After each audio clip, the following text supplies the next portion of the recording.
In Genesis chapter 7, verse 1, we read, "And the Lord said unto Noah, Come thou and all thy house into the ark, for thee have I seen righteous before me in this generation." And so God called Noah and his family and all the animals 2 by 2, and 7 of each of the clean animals, and he called them all into the ark. He'd made provision.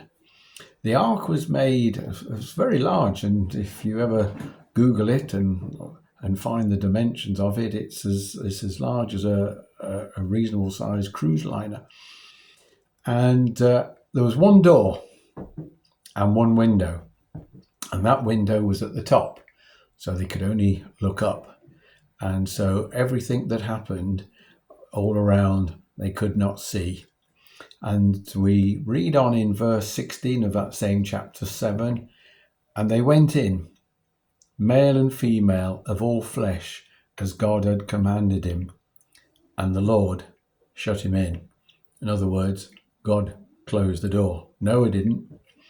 He may have opened it again. Had he had the power over it? We don't know. Speculation there.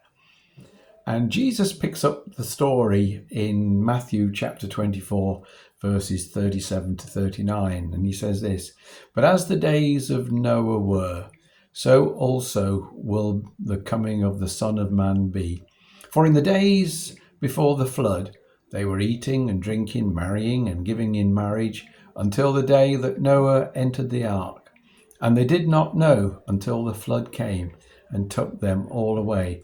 So also will the coming of the Son of Man be." Jesus aligned the advent of Noah going into his ark, or God's ark, and being saved, and the devastation that was going to take place on the earth outside, God punishing the wicked for their evil ways. It wasn't that they had that God had abandoned them. It's that they had abandoned God. They weren't interested. They saw Noah. I'm sure they took the mick out of him and all sorts, and wondered what on earth he was doing.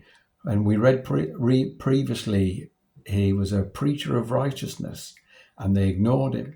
And so is today. And so is the day when Jesus comes. And he could come anytime. He could come today. In which case, out there, they're marrying and giving in marriage, eating and drinking. Normal life, shall we say. But without God.